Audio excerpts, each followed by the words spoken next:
From high above his mountaintop in Oklahoma, Watchman Larry Taylor brings you The Edge Portal, produced by Dorothy Crothers.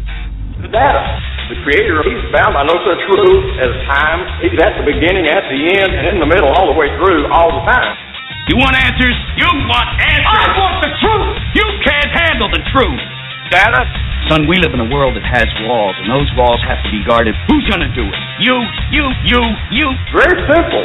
Stand opposed. No one would have believed in the early years of the 21st century that our world was being watched by intelligence greater than our own. They observed. Data trails. But as men busied themselves about their various concerns, they observed. The Creator. The Bible says there comes to be a time when time is no more. I think it was. A human given directions by the Holy Spirit. This great stuff. Very simple. Very simple. Very simple. Hey guys, how y'all doing tonight? I'm so glad everybody could come in and join us in the chat room and come in and listen. And we're going to have a very interesting time tonight. This is Larry Taylor, your host. And I want to first thank Dorothy for doing all the production work.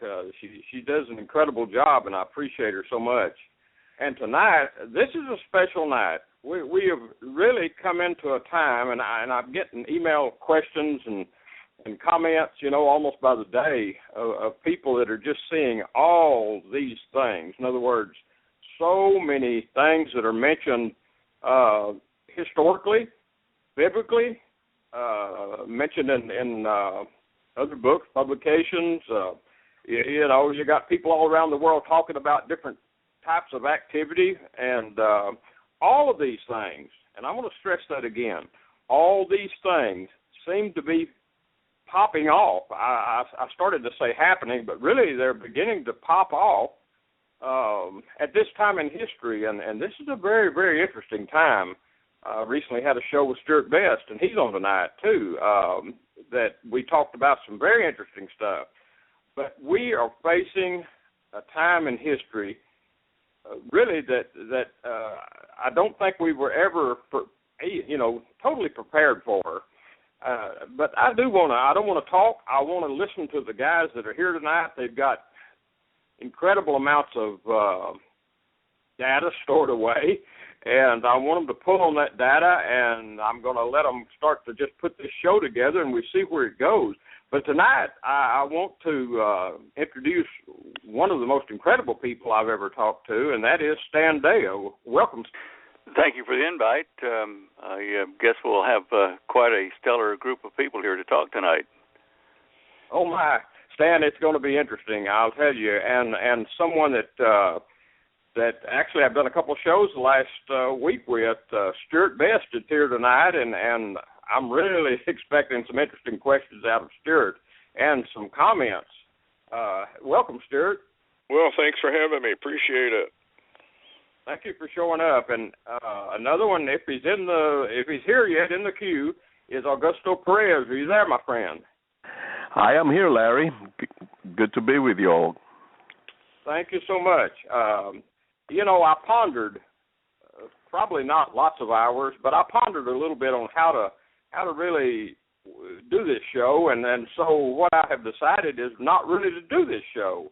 What I'm going to do is, I've got Stan Deyo here, I've got Stewart Best here, I've got Augusto Perez here, and each one of you has the most incredible backgrounds. I mean, I won't go into that telling the people now. Most people already know most of you guys.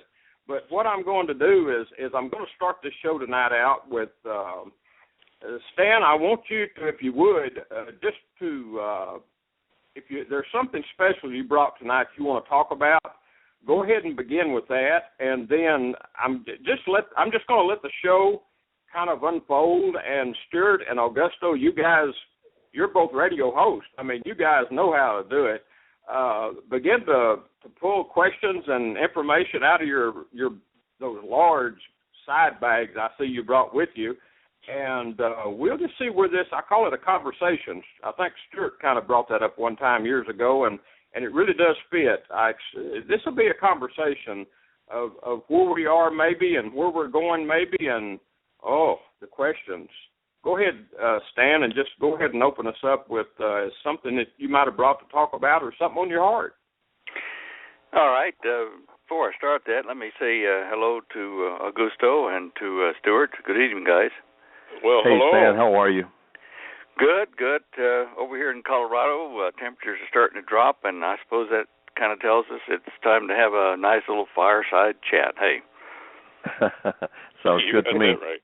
All right. Well, now, a number of things have been on my plate here for the last week, looking at the news and various things and prophecies and dream visions people have been sending in. Before I start talking about one of them here, I want to tell your listeners, and those in the chat room as well, if you'll go to my website at standeyo, STANDEYO.com, and just scroll down the page where you see a little blue microphone on the right where it says Show Images, and click on that to get to the page on our website where I put up images and articles and stuff that I'm talking about currently. And if you'll do that, then you'll see some of the things that I'm going to talk about. Now, one of the things that's kind of a little bit of interest is we all know that Iran hates Israel, wants it wiped off the map permanently, and that Iran is now working with its ally Russia and in a military presence in Syria, fighting ISIS. But, what you don't know, and what has just now come out in the news about 30 minutes ago, is that Israel gets the major part of its imported crude oil from Russia. Now, Russia has allied itself with Iran, the avowed enemy of Israel. Now, this is a rather precarious position that adds even more impetus to Netanyahu doing something against Iran and its nuclear research facilities and missile development sites right now.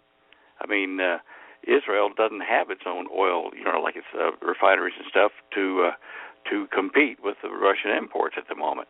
However, to that end, there are a number of companies, an American-based Zion Oil Company, and then the AFEK company that, the Rothschilds and former vice president, of the United States have all put their money into. A lot of the leading world order planners have put their money into this oil field over in the Golan Heights, which is the southern part of Syria, as it touches on to Israel. So we know that efforts are being made to develop Israeli oil sources for crude, but then it's got to be processed. So it puts a real heavy pressure on Israel to not only find and develop local oil, but to find out a way to refine it. So it's going to be interesting to see what happens. That's kind of one of the things I've been watching the most this week. Guys, you got any comments on that? Well, I guess my comment would be, Stewart here, when would you think that we're going to see Damascus taken out in this scenario? I mean, that seems to be a trigger event done by the children of Israel, it says. Well, it says Damascus is no more overnight. In the morning it's gone. It's become a ruinous heap. But if you research the area in Syria there, the names of various sites around there are several groups of ruinous heaps there already that are not in Damascus, but they're in Syria surrounding it. And it's because the area is well known for fizzled volcanic eruptions, and they'll throw up a bunch of junk, lava, and it'll make a mound, a ruinous heap full of, black-looking stone, stuff like that. Now, I'm wondering, is it going to be an act of God that destroys Damascus with an eruption of one of these ruinous heap-producing magma eruptions underneath Syria, or is it going to be an attack by Israel, or is it going to be an attack by someone else and it gets blamed on Israel? So there are three scenarios I'm looking at to, make Damascus disappear. So I don't know whether it'll be Israeli occupation or Israeli military might that does that, or whether it be an act of God. But certainly, I think all of those things are possible in the near future.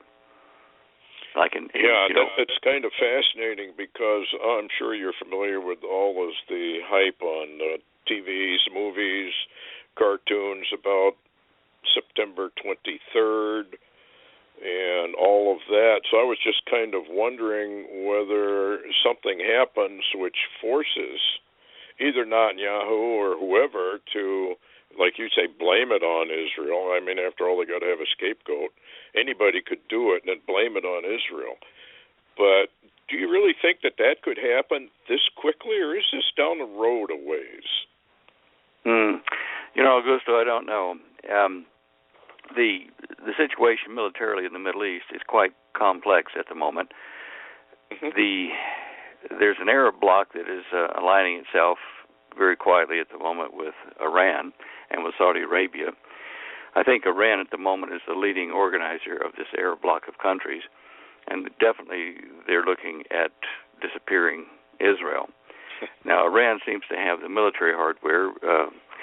Saudi Arabia is purchasing stuff from Russia at the moment, or offering to do so, and to arm them with what they need in the Middle East. So there are going to be too many people with nuclear weapons.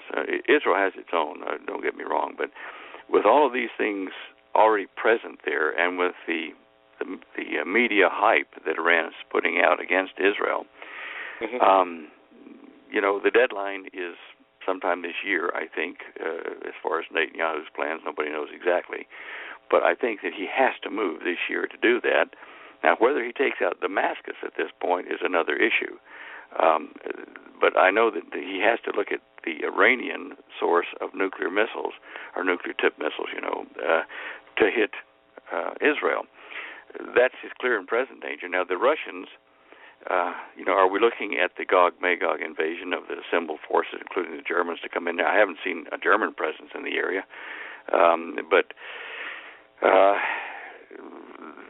if they're going to invade Israel, they may do it after Israel strikes Iran. There may be a gathering of forces against Israel, and this is why there may be, the destruction of the invading army from the north. It's destroyed on the northern slopes, the hills of Israel, and then the world cries out for Israel to stop, making war, and everyone else to stop making war, and why a treaty is drawn at that time to bring peace between all the warring factions over there and the supporting countries like Germany and Russia and some of the Arab nations.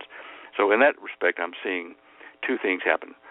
Netanyahu makes a preemptive strike on Iran. Russia comes to the aid of Iran and calls in Germany and some other allied forces, and they come down and invade Israel from the north. And then that army is virtually destroyed on the northern slopes of Israel. Now, if you look at prophecy, Israel, after that invasion and an army is killed, it turns their guns against each other, whatever. When they die on the northern hills of Israel, Israel will burn the weapons left behind for 7 years. Now, does that mean 7 years of the tribulation period they will use that firewood, the weapons to burn them? Or are they going to be burning that firewood from the weapons left over when the Messiah has landed and taken over Jerusalem and set up his kingdom? If it's burning that firewood during the tribulation period, then this is going to happen right at the beginning of the 7-year tribulation period, which means next few months, maybe in 2016, but almost immediately we're going to see all this stuff happen. Well, that's what I was wondering, because effectively, have we not entered the 70th week as of Rosh Hashanah, which was the 13th, 14th? Actually, that is not until today. Normally it would have been on the 13th, but there was no one to declare a sighting. You need two people to declare it and report it to Sanhedrin, a sighting of the new moon, and they didn't do that. Oh, they didn't? Oh. No. So I saw that in the news. And so now it delays the start of Rosh Hashanah 2 days until today. Now we begin the 70th week. Not that 2 days makes a big difference, but I don't know. Maybe all this stuff is going to just drop out in the next few weeks. Maybe it'll take a couple of months, but we're in that 70th week. How do Augusto, you should jump in here, but how do you, from June 7th, they say, all the way up to September 23rd, is the 49 years from, Daniel's prophecy of the 70 weeks. So if that's true and that's accurate, then if we are in the 70th week, I would think things would have to start happening quite soon. If we're delayed and we're now entering Rosh Hashanah, then are we not entering 2016 insofar as the Lord's timetable goes in the Lord's year? Yes, and the day is not over, is it? No, not yet. It is over in Israel. We're running behind them, but I guess I don't know how you mark really the beginning of the 7 years of tribulation if on the first day that blah blah blah happens. I mean, do you have any idea what that would be? No, I mean, if Rosh Hashanah dates that Jubilee year, then we will have entered it after the 2 days of Rosh Hashanah. Well, right, and that's where we are. Not necessarily the tribulation period, which, if you watch all these movies and cartoons and everything that are going on, and I've done a couple of prophetic insiders on it, it's fascinating. But did you ever watch the movie Back to the Future? Oh, yeah.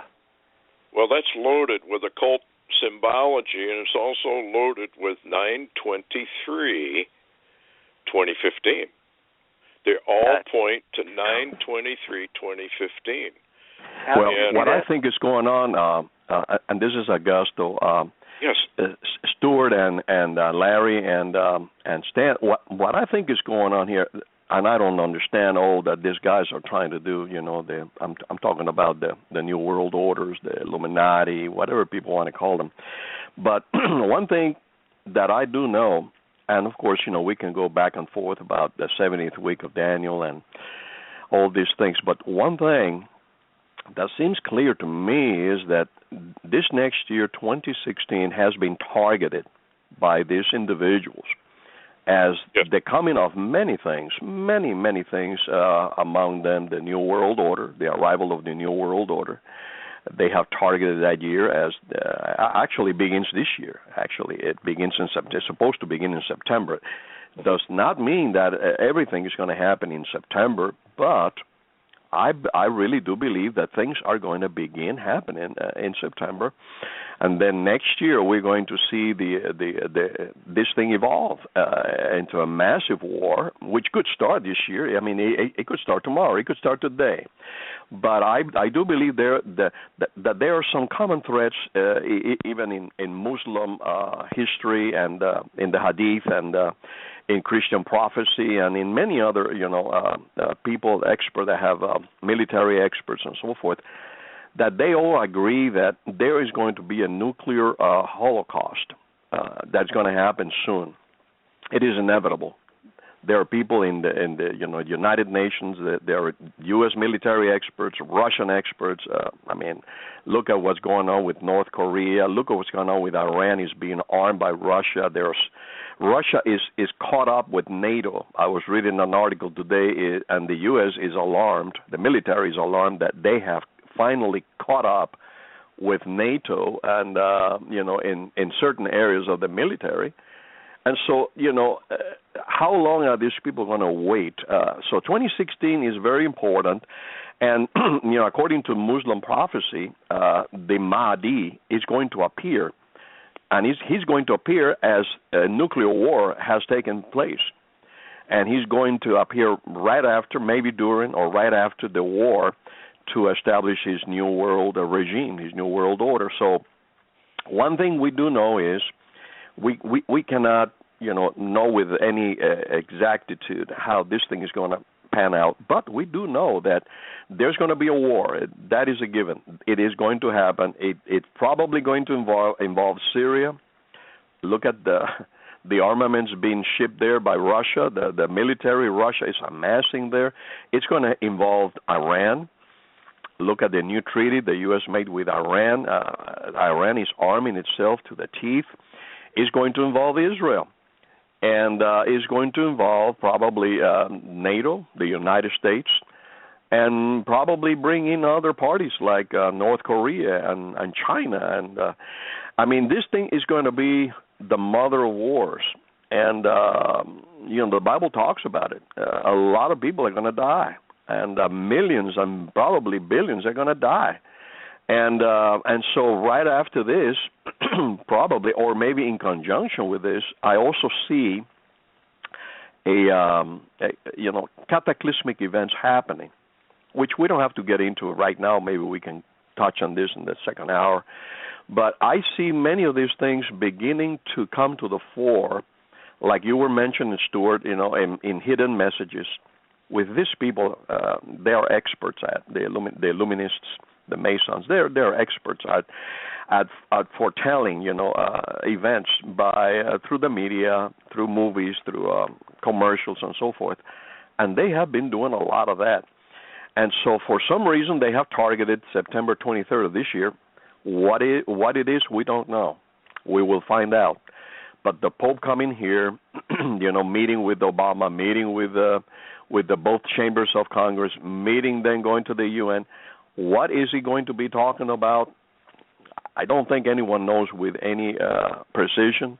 We can only, I guess, imagine and presume what he's going to be talking about. Maybe the new world religion. Maybe talking about Agenda 21 or Agenda 2030. It could be so many things. He could be talking about, the climate change. But we do know that whatever he's going to be talking about is going to be important. No pope ever has addressed both chambers of Congress. And this guy is really getting involved in politics, even more so, in my opinion, than even John Paul. John Paul I, he was a globetrotter. He went all over the world. He was really a go-get-it, type of person. And but this guy, I think, is more dangerous, so much more dangerous than John Paul I was, and because he's a Jesuit, and he has been prophesied by Malachi Martin in some of his books and other officials in the Vatican that it would be a Jesuit, the one who would usher in, or who would be used by the powers of darkness to terminate the Catholic Church system as we know it, and usher in a new religious system in the world. He was going to be a Jesuit, and whether he was going to be a Jesuit pope, or whether the Pope was going to be in agreement with the Jesuits or backed by the Jesuits, they did not say. But they did say he was going to be heavily influenced by the Jesuits. And this guy is a Jesuit. This Pope, is a Jesuit. And according to the Malachi prophecy, he's Petrus Romanus, who is the last Pope. So this Pope himself has said that he is expecting not to live more than 2-3 years, and so he said that, I think, was last year. So we're looking at a year or two, according to what he said. So what does he know that we don't know? What is really going on behind the scenes? It's all we can do is really speculate. But based on what we know from Scripture, from Bible Scripture, from Bible prophecy, from Muslim prophecy, and from some of these people that have spoken in from occult areas and background, and through the TV and news and movies and so forth, it is going to be worldwide. It is going to impact the whole world. It's going to be financial, economical. It's going to be probably political, and it's going to be religious in nature. And anyway, so that's my take on it. I'd love to see what you guys have on that. Yeah, I only have one comment, and that would be, you mentioned that he's a Jesuit. If you look at the Jesuit rings, they have IX, XI on their rings, and that is a 9/11 date. Now, when you go to the religious calendar and you go to Tishri 10 is September 23rd. So let's see, I want to make sure I got this right. 23rd. So the 22nd, which is the 9th, which is the IX, and then you go over to the 11th of Tishrei, that is the XI. And so they have bookmarked the 9/23 date, absolutely, and they keep pointing to this in every movie I've watched on this. It's everywhere. And it's got to have supreme importance because that is the very day that the Pope and Obama meet. So why they've known about this date too, I might add, for over 500 years. You can find the IXXI emblazoned on buildings that are over 500 years old, probably 1,000 years old. So it's not that they haven't known about this date, it's just that now it's here. And it's a Feast of Atonement also, by the way. And it makes you wonder exactly what do they have planned.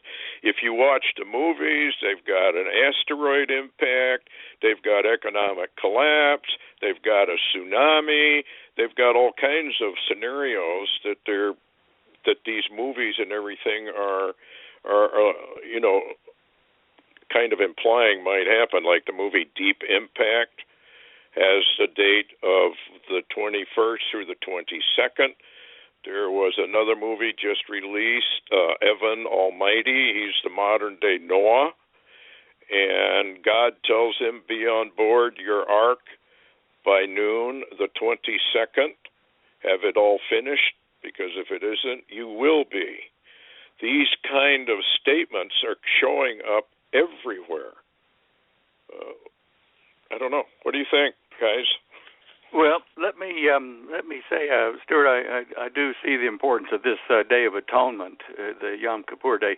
It's actually the holiest day in the Judaic calendar, and the central theme of it, the Yom Kippur, is to atone for your sins and to repent of them. And it's about a 25-hour period of fasting and very intensive prayer. Now, that whole period of Rosh Hashanah and then down to Yom Kippur are known as the High Holy Days, and also called the Days of Awe. It reminds me of shock and awe.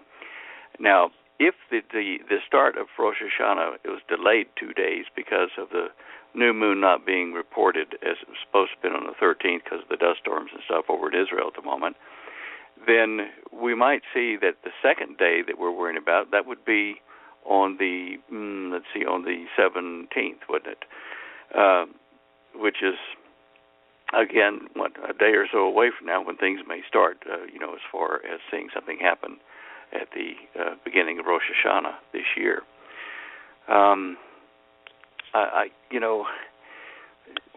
It's hard to say whether it's going to be on the exact day. I grant you that, but I'd say that we will see something. If it delays until the 23rd, definitely the 23rd is just absolutely full of potential. This Pope is pushing for a new world order, and if you read the document he's put forward on the preserving of Earth's resources, it's a disguised document, and thinly so, to set up a new world order openly. And the guy that's leading the Iranian military forces, the Quds forces, the strike forces, is General Qasem Soleimani. And I have now, for last almost a year now, been warning that the identity, the name of the Antichrist of this age will be associated with the name Solomon, King Solomon, because he was identified in the book of Revelation as 666. That was the amount of gold that Solomon was allegedly known to make in income in gold per year. And so now we have a guy named Solomon, but in the Iranian language it's Soleimani, and he is the head of a military force dedicated to destroying Israel. Now, will he be wounded? Will he be wounded by a sword in the process? Because this guy, Soleimani, is known for standing in the front lines with his troops and not even wearing a flak jacket or, bulletproof jacket. He exposes himself to damage as though he was, untouchable by enemy bullets. So will he be wounded by a head wound, and will he recover? And will the Pope, come and say, now, this is the Imam Mahdi, this is the one that is going to lead us to peace on the earth. I mean, anything's possible, but I just see all these pieces lining up there on the chessboard in the right place at the right time. It's just like you're holding your breath before it happens.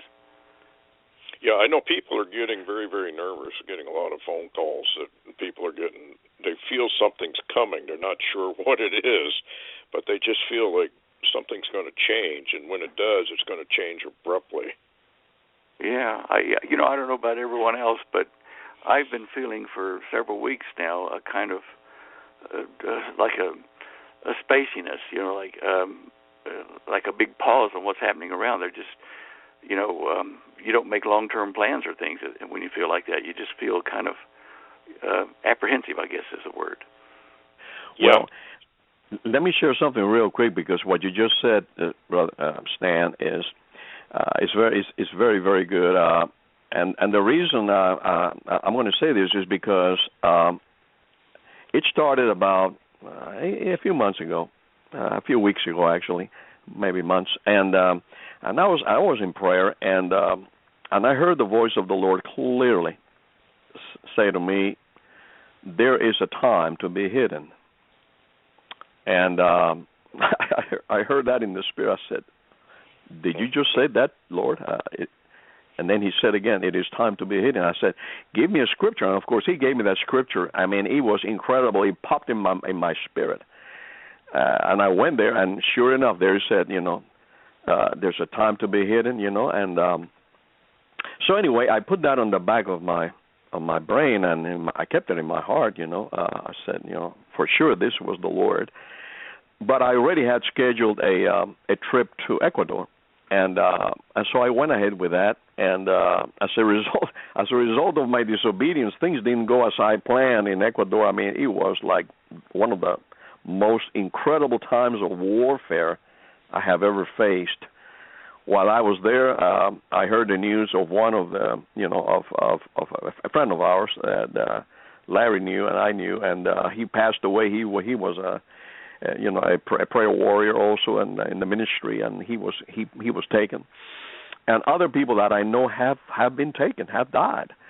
And then about 2 or 3 weeks ago, I read a prophecy that came through our desk, and it was so anointed, and it struck my spirit like I have not seen other things like this affect me before, because it was a confirmation to this very thing I just shared, and I went ahead and shared that. I share that with the people, and since then I have received others. I have there was a prophecy from Maurice Sklar also that had to do spoke to that same thing, and and some others have also sent emails and prophecies and visions regarding this very same thing. And so this prophecy that I am referring to is by Doc Addison. And he basically talked about that we are coming into a time this next few months, from in August and September, and then for the next few months, where we are going to begin to see rapid changes take place, and that we need to be hidden right now, because if we were not hidden in the Lord, we were going to suffer casualties. There were going to be severe casualties of war. I'm talking about spiritual warfare. And so when I read that, I said, my goodness, I mean, it was pretty much similar prophecy that I received from the Lord. And so what I sense in my spirit now, Stan and Stewart and Larry, is that we are in a season, like you just mentioned, Stan, that we just need to stand pat for a moment, seek the Lord in prayer, fasting, and just seek His presence, seek His guidance, and until this season passes. And that is what I have received. I do believe that there's going to be. This is not the end. It's not going to be the end of the world. It's not. I'm not saying Jesus is coming or anything like that, although anything could happen. But what I'm saying is that we are in a season right now where it seems like the powers of darkness, the powers of hell, the enemy has taken an upper hand, and it is like this is their moment. This is their moment in the sun, and there, it looks like, and it feels in my spirit like the Lord has given them the ability to do this. It is like it is their moment, and they will not be denied. And so when these kinds of things happen, we have to be very careful as to what we do or don't do. Every decision we make is going to be important from this point on. I truly believe that any decision from this point on that is made in the flesh or in hurry or just by willful desires of anyone will end in a very bad situation. Maybe even. Hey guys, let me come in here just a second. Interrupt sure. You, okay? Yeah, Stan. I don't know if you're following this, guys. They just they're reporting a 7.9 magnitude earthquake offshore Chile, a 6.5 magnitude earthquake Brazil, a 6.3 earthquake in Chile, and a 7.1 in Chile just struck. Well, let me just say, Larry, I'm watching that as we're talking. That's in Coquimbo, Chile, and they've just upgraded that to an 8.3 Richter earthquake. Oh my, yeah. That's a tsunami-causing earthquake right there. Yeah. Oh, yeah. That happened about an hour and a half warning ago. Out? Is there tsunami warning out at all? I haven't seen that yet. But it's early days yet. I'm checking with USGS now. It was right on the coastline, off in the water, so it could. It might make a small one. I'm not sure whether other time zones will get, other countries will get hit with it. But at the moment, I don't see tsunami warnings posted. They're still probably thinking about it.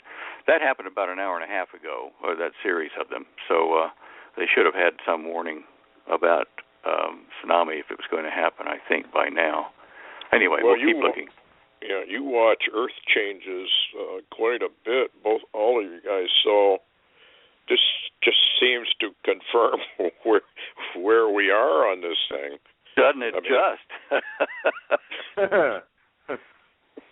So, I don't know. Now, did all of these earthquakes happen in the same general area? Well, off Chile. There's a bunch of little ones off Chile. There have been some other quakes, like Richter 5s and that kind of stuff over near Greece at the moment.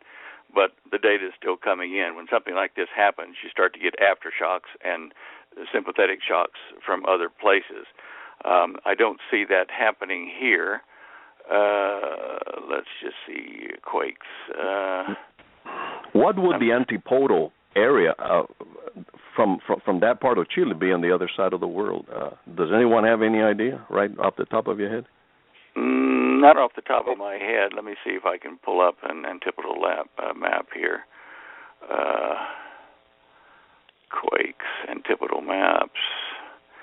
Okay, and that's down in the southern part of the Chilean coast. I'm just pulling that up now. About there. Okay, that would be somewhere in southeastern China. Oh, boy. Actually, I've got a brother that's a missionary over in that area in Guangdong province. Yeah. So there you go. My. Yeah. Let's see what the world map looks like here. Just a second here. Zoom to world. Okay, yeah. There's, numerous aftershocks we'll be seeing there, but they are rating that as an 8.3, which is really super. Man. Yeah, and the other earthquake activities of any significance are over in Indonesia and eastern shores of New Guinea, and those are 6.1 type earthquakes and 6.3. But this big one across the pond from them there in Chile is of interest. know, if I that find process that, is... I just going to say, I just going to make a quick comment and get back out. But I find it interesting that, Stan noted the 2-day delay in the Rosh Hashanah, and, of course, Stewart, you said, well, and if it's 2 days delay, then it's today. We haven't seen anything. Well, I'm not sure we haven't, Stewart, now. Yeah. Maybe if it's actually an 8.3, that's up to 11, and 11 is chaos, so... things that are beginning. Stan, I think you believe the Earth is expanding. I know I do. Yep. And, as this thing keeps going and we get more and more sinkholes and rifts, would we not be seeing far more very powerful earthquakes here and there? Oh, I think so. Yes, definitely. The question that Augusto asked about the antipodal point of this earthquake down here off the coast of Chile is interesting in that in China, kind of reasonably close to that area, is the Three Gorges Dam. Be interesting to see if it gets a bit of a shake. Yes. I remember a prophecy, Stan, that you talked about the Three Gorges Dam, didn't you? Well, I referred to what the Maori Kahuna woman told me by email, is that when that collapses, or one of the major tributaries to the dam collapses, and they find out that subgrade timber was made by the contractor, that will be a prelude to down in the North Island of New Zealand, a huge volcanic eruption there, Lake Taupo. So that's the only thing I remember tied to that, but it is interesting. Oh. Where? Hold on. Hawaii has a tsunami warning. They've just posted. Holly's just reading it to. 14 minutes ago. It could hit the coast by 11 o'clock tonight. By 11 yeah, o'clock that's what I was going to ask. The tsunami estimate yet? No. Okay, no height has been estimated yet, but yeah. How about Australia? Because that's very close to Australia. Yeah. Actually. And New Zealand. You'd have to go across the equator and down. Yeah, it could. Yeah. Hawaii, let's see. Well, it would certainly be many hours longer to hit the Australian East Coast or New Zealand from there, but still, yeah, it is possible. I'm just keeping that there for a second. I'm going to look at something here. Let's see, what have we got there? We've got quakes, and then, there's a tsunami warning center here. I'm just trying to get to that as well. I can't find it.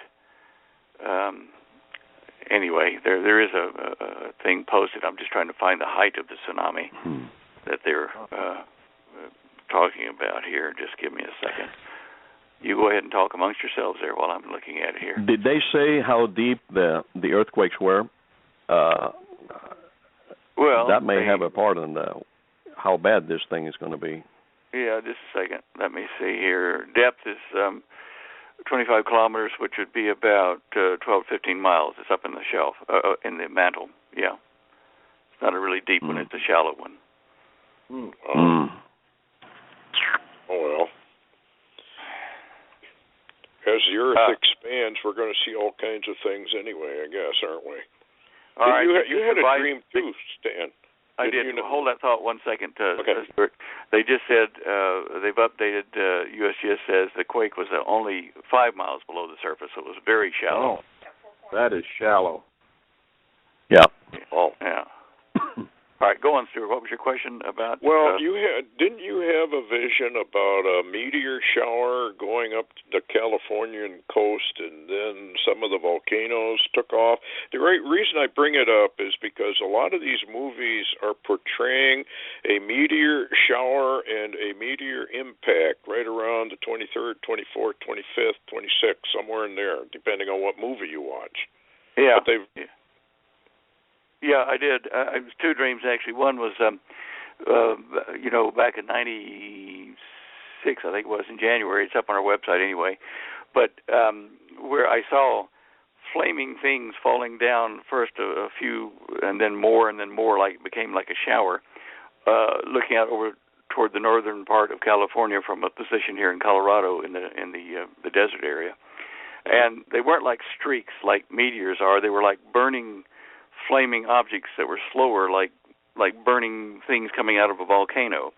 Now, that could have been ejected from a meteor impact, down in Puerto Rico or something like that, throwing stuff up in the atmosphere that came down. But I do know that when I saw that I turned to the watchman, like yourself and myself, and I turned to them in that area there in the desert, and I said, okay, go back and tell your people it begins now. And I never have figured out whether it was the tribulation or what begins now, but if that does happen, that might be what it's signaling. And then the other dream about the volcanoes was at a different time, where there were somewhere between 6 and 8 volcanoes, as I remember, all the way from Washington State all the way down to Mexico City. They were all erupting at the same time as the western coast started to split off, at the tectonic plate area there, and to sink into the ocean. Wow. Well, I guess we knew this was all coming. It just, as you live your life, you have a tendency to think, well, we got mañana, but sometime mañana ends, and there is no more mañanas, Yeah, I know. It is just sudden. I mean, we've all been talking about various stages of this for years, and then suddenly it's upon us. It's just wow. There's a report now coming from the Russian network, the RT network, that it's an 8.3 off the central coast of Chile, and it says that there's a tsunami warning, and they say for the state of Hawaii, which you already mentioned, Stan, but it says that it could be up to more than 3 meters above the tide level. So that could be pretty interesting. Yeah. Yeah. Oh. Yeah, I'm just looking at that here at 1:26 p.m. 10:20. Yeah, I can't see yet any other information over on the tsunami warning site there about the depth that they expect or the height of it they expect. Earthquake. No, I don't see it yet. But anyway, that Russian report is probably pretty accurate anyway, so we'll take that as a possible, like a 10-foot high surge. That's going to ruin a lot of parking lots and shopping centers, I'm sure. Wow. The angle looks like it'll hit the southeast corner of the big island, and which would mean the same for the smaller islands. Time will tell. Well, they've got problems. We're talking about the time of being hidden away with the Lord, huh? As this news came through Larry Taylor. Oh, boy. Well, the Lord does say in the Old Testament, does he not, that come, hide thyself, as it were, for a little while the indignation be overpast. Yeah, that's the scripture he gave me. Is that right? Yep, that's it. Yep. Keep your head down. So maybe this is what they're alluding to. And the other thing that they're alluding to, and I'd like everybody's opinion on this in these movies, and I've watched a lot of them now, because there's just something about them, is that they are claiming a vanishing or disappearance, a rapture, I guess one could call it, of millions of people. Who's claiming that? Sorry, explain that. In these ads or these movies or the TV shows, there's so many of them now, it's hard to name them all, but they almost all come to the point. In fact, there's one movie, they've all gone to the rapture. There's all kinds of these things, all pointing to 923. In fact, Ninja Turtles, that thing for kids? Yeah. It's got 923 written all over it, and a rapture. They've got stuff like system failures on 922, the blowing of the Hoover Dam on 922. It's all over. Then there's one of the Simpson shows. He's got a rapture clock, and it shows 924.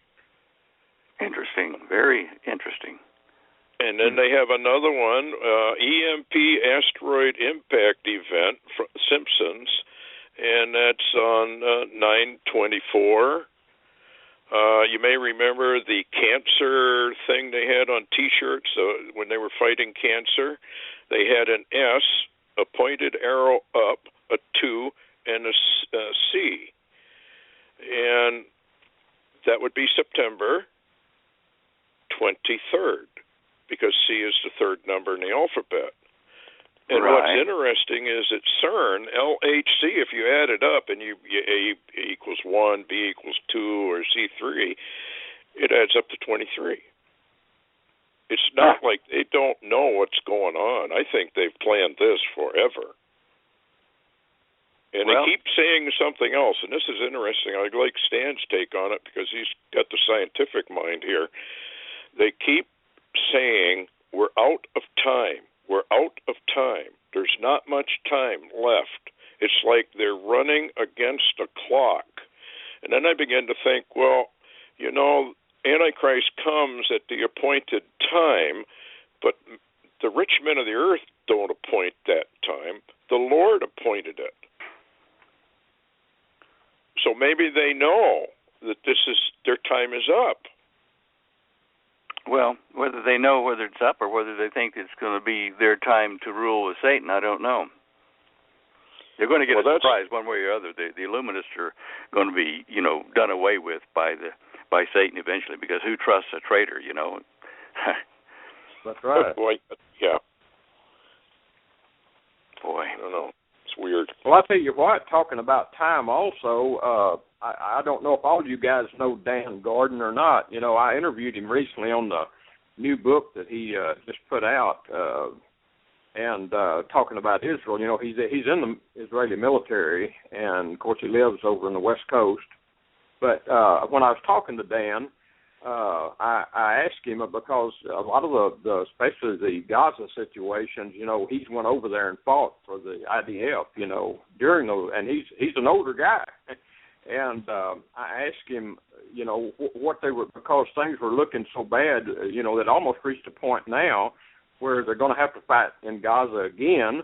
They're looking at a Lebanon war almost any day erupting. I mean, they're looking at Iran and Syria, and now they got the Russians coming in on the Syria side over there, and all of this is going on. And I asked Dan, I said, what's the feelings over in Israel? What's the feelings with the Israeli military? And you know what he told me? This is what he told me that was so interesting. He said, and it just goes along with what Stewart just mentioned. He said, Larry, he said, the IDF, all Israel, we're fighting for time. We're fighting for time. That was his answer. Now, he didn't enlarge on the answer, but to me, that was rather telling, that Israel is fighting for time. You know, and I don't have any more to add to that, but that's really an interesting answer, you know, from the military side. Now, what was this guy, Dan? What was his last name? Well, his name is Dan Gordon. He's a producer of movies in Hollywood. Plus, he just wrote that new book out. Well, it just came out. I did an interview sometime back on it. Dan Gordon, though. Oh, okay. He's a friend of Richard Shaw's. He's actually in the he's the one they've interviewed in a couple of the Watcher series. Right. Yeah, he's in the IDF reserve. Yeah, well, maybe they need time to get their, I don't know, maybe they need time to get their energy production up for, you know, to be able to supply their own energy. They've got gas, which they might be able to use as a substitute type thing for power rather than crude oil in an emergency. But they also might be wanting to get some of their own weapons, nuclear devices, ready to use. I don't know. Why they need the time? That sounds military, so that sounds like, you know, weapons development to me, or, you know, tactical or strategic plans. Now, so they are. Yeah, Stan, this is Augusto. Have you heard or had an opportunity to listen to any of the Gil Broussard's dissertation on his findings and his research? He has a bunch of graphs and charts and stuff, and he's done his homework. And of course, he's made some very controversial predictions about an object, which he calls Planet X 7X, to differentiate it from the normal Planet X. And at any rate, he's made some controversial statements, predictions.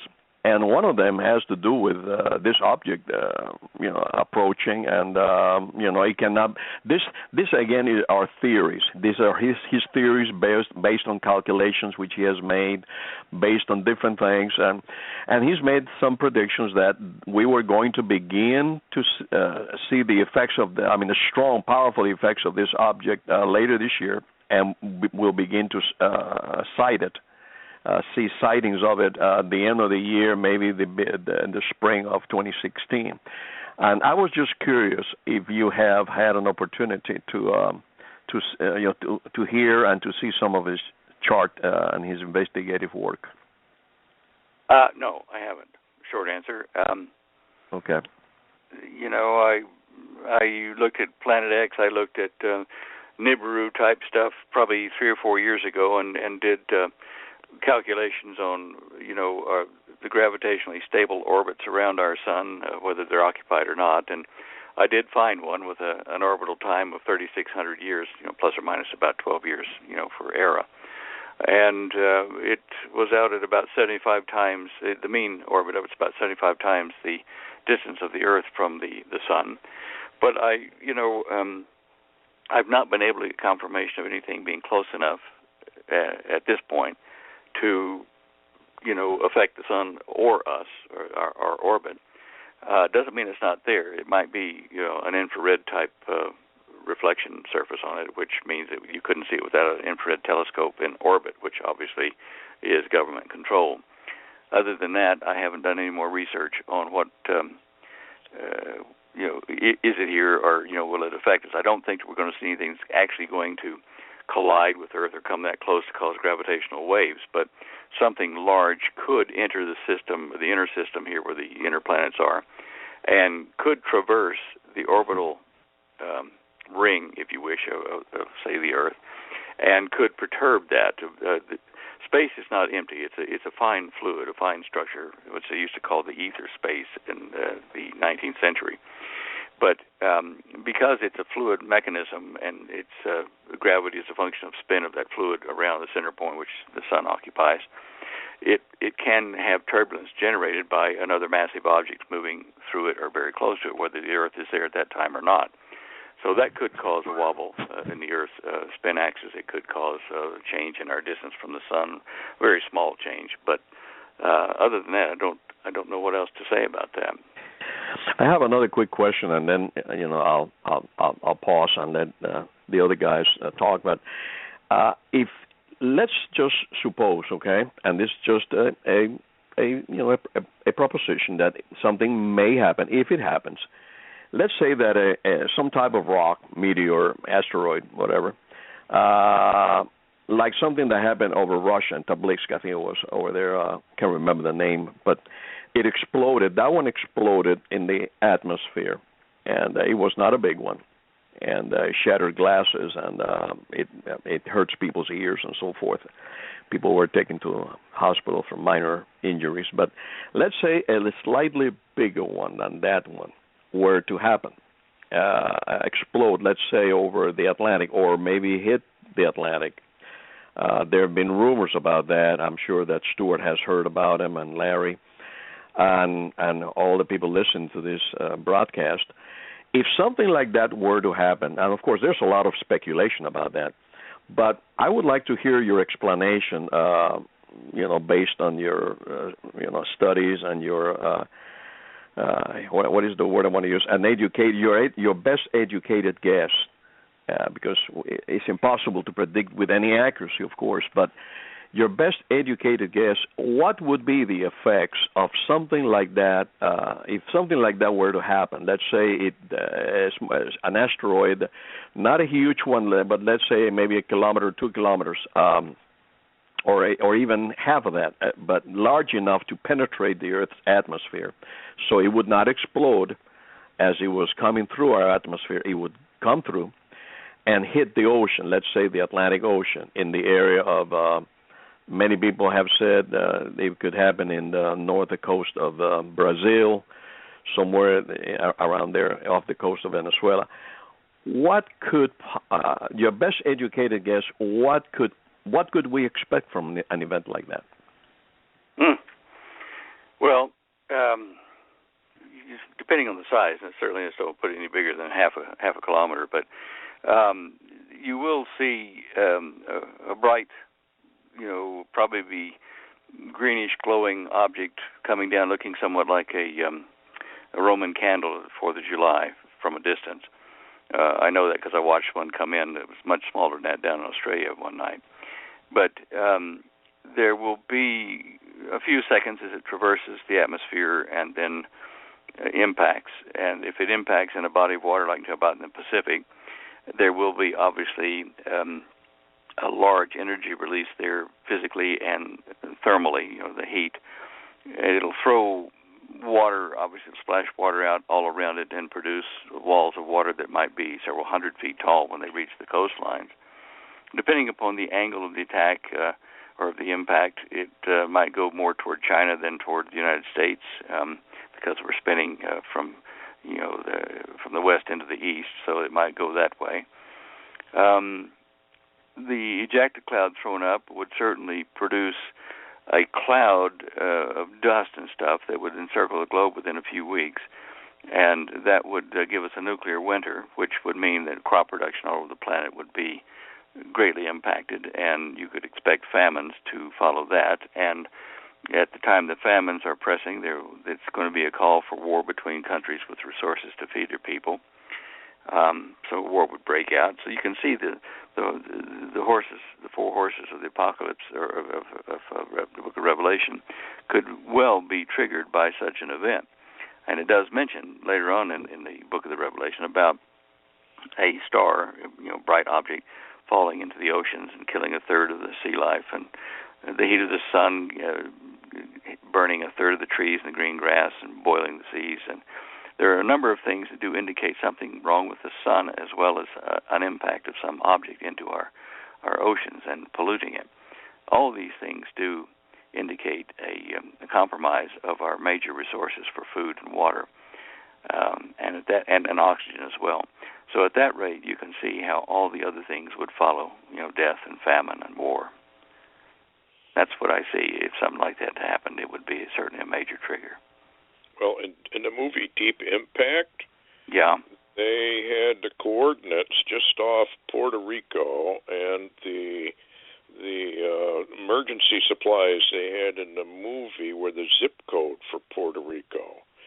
And they had the 9/21 and 9/22/23 dates written all over it.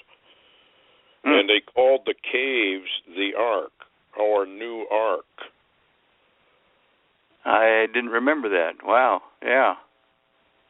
So I don't know if they're telling you that they know something's coming and they're just not going to tell you. Well, obviously they wouldn't, I guess. But it makes you wonder because so many of these movies are talking about the same thing, an impact event off the coast so that it would cause a tsunami that would wipe out Florida. And didn't you, Augusto, have a vision about a tsunami coming across Florida?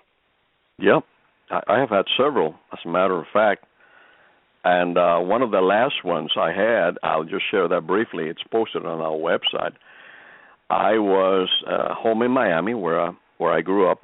I lived with my parents, and I was there sitting with my mom. My mom was making me some Cuban coffee in the morning. It must have been early in the morning. I can't say for sure, maybe 8 a.m., somewhere around there. And I was sitting there waiting for my coffee, and I heard a very low rumbling sound, a very disturbing sound that, the closest thing I could associate it to was thunder. So I thought, that sounds like maybe a storm is coming, but it didn't sound quite like thunder. It was kind of more deep and rumbling. It was not as loud as thunder. It was deeper and rumbling sound. So I went outside to check it out. And when I went outside, of course, where my mom and dad used to live, and I lived in their home, they lived about 1 mile, maybe 2 miles tops away from the coast, okay, right there in Miami, in the city of Miami, right there in Little Havana. It was about maybe 1 to 2 miles off the coast, and so it was very close to the coast. When I went outside, I saw the biggest tsunami wave I have ever seen in my life. It was monstrous, and it was coming towards us. I mean, at a humongous fast rate. So I went back inside, and I told my mom, I said, we have to leave now. You know, I really didn't know where I was going to go because it was upon us. But that's what I said to her. I said, we got to go. And she was just there. She just stood there. Of course, my mom is passed away. She's gone to be with the Lord. She's passed away. But she just stood there like a zombie, frozen. And I told her again, I said, we got to go now. There's a tsunami coming very fast towards us. And she wouldn't budge. She was just like looking at me like with a frozen zombie look in her eyes. So I grabbed her by the arm and I tried to get her out of there, but you know, by that time the wave was upon us and I woke up.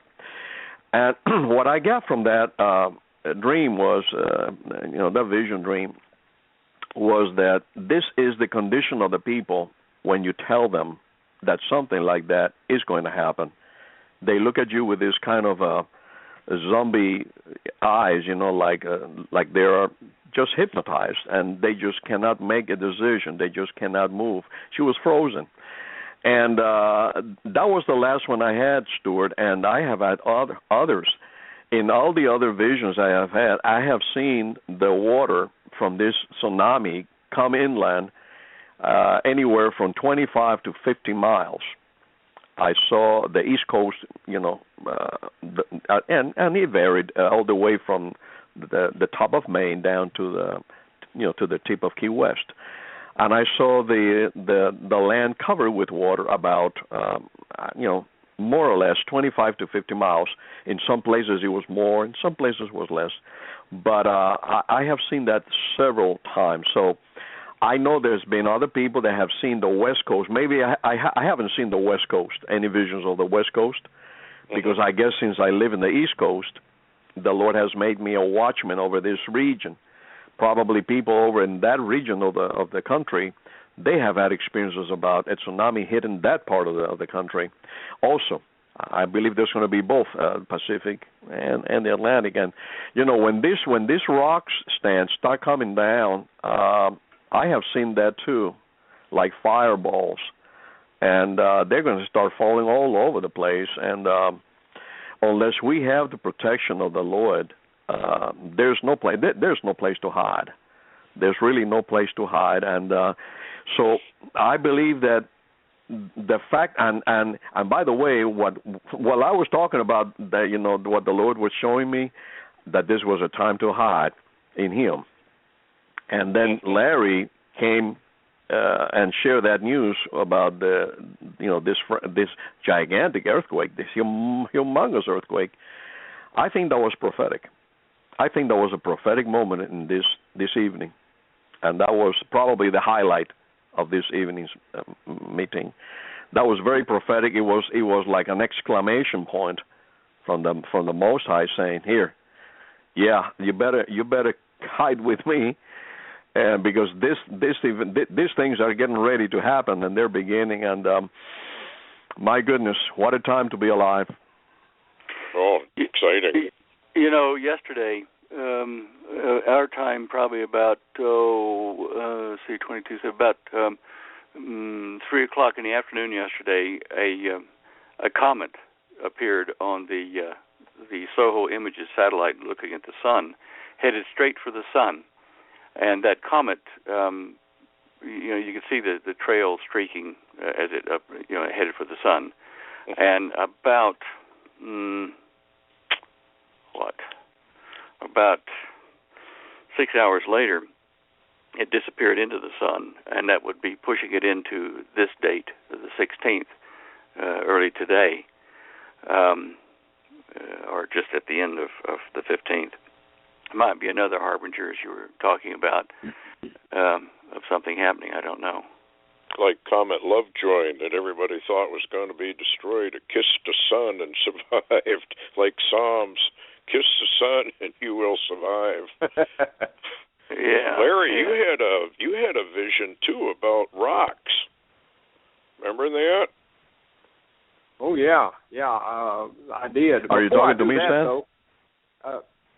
Or are you talking to Stan? Talking to Larry. Yeah. Or talking to Larry? Okay. Yeah, listen, I didn't get the break at the top of the hour, and if you guys don't mind, I'm just going to pause just a second here to go each one of you and get you to tell people how to follow your data, what kind of programs or what kind of websites or whatever. Stewart, why don't you go first and tell people what you want them to know about how to hunt you up on the Internet or how to get your material. Okay, they need to go to Lightgate Blogger if they want to blog, and that's just Lightgate Blogger.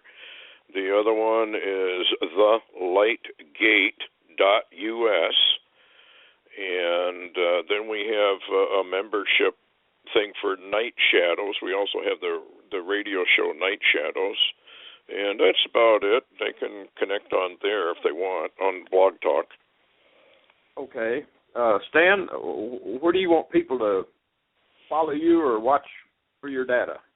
Well, I guess just to our website, standeyo.com, and Holly puts up news articles, of importance about once a week now, and I do radio interviews on Tuesday nights with the Hackmans, and those are recorded, and she's put the links to that on another page that you get to by going to that microphone and click on, the past shows link, and you can listen to those there. And that's about the best way to contact me is, or see what I'm doing is on that and on the show images page where I update that during the week. Okay, I appreciate that. And Augusto, tell people about your radio programs and website and different information, especially questions and answers in that section. Okay. Our website is theappearance.com. We have a radio show on Tuesday night, the mailbag show, which is the portal mailbag show, which Larry does he co-hosts with me. We pray for people. We answer questions, and we share, visions, dreams, praise reports. It's a pretty lively time, and then we have another program on Thursday nights, and on that night I do teaching. I teach. I've done different teaching series. We are on the teaching series right now, Pearson, the Veil. So, on my website we post the links, and of course it's also posted on the portal. On the blog site, which Dorothy, she's the one that does that. So yeah, absolutely. We have newsletters we send out if people request to be on our mailing list as well. Thank you, Augusto. I appreciate it, guys. We just went ahead and went through the top of the hour. Too much happening, I guess. And I did want to have time, though, for people to make some notes on where to follow you and keep up with your data, because every one of you has got really, really timely information. Most generally, any day you try to look, it's moving so fast. And Stan, I did want to make a comment on this Soleimani. I think that's how you say his name. Ever since I heard you talking about him, and I guess the first time you really spoke about him that it caught my attention was on the I guess it was the CDs I got from you, and talked about Solomon and began to talk about him in that. And ever since then, I've been following him pretty much in Iraq and Syria and what's going on there, and then his first trip recently to Moscow, which got world attention, and now he's back over there. I saw today news that he's back in Moscow again, and him and Putin are really working some stuff, and Netanyahu's scheduled in a few days to go to Moscow. So it looks like the center of gravity politically is shifting a little bit towards Moscow right now, and that Soleimani, he is really a busy dude. I don't know where he's going, but he's got a name that's it's there. I know. I keep watching the young Prince Solomon over in Saudi Arabia as well, and I've also been watching Erdogan, who in Turkey, even though it's not his name, it doesn't have Soleimani or Solomon in it. They say he has the wisdom of Solomon, and if he maintains power, we do know that Turkish Islamic forces or factions are suggesting that to bring peace between the Islamic world and the Jewish world in Israel, that they should allow the Jews to rebuild the Temple of Solomon, not the Temple of Herod, that's too big, but the Temple of Solomon was smaller. And there are two locations which would suffice. One being up on the Temple Mount, up in the northern area where the trees are, near what's called the Seat of Solomon, which would allow the Jews to then worship there up on the Temple Mount. But another one that's outside the Temple Mount, down in the southeast corner where the old city of David is, if they excavate in that area, that might be the original actual foundation of the Temple of Solomon there. But the fortress of Antonia might be the whole Temple Mount, which is not part of the place where the temple was originally.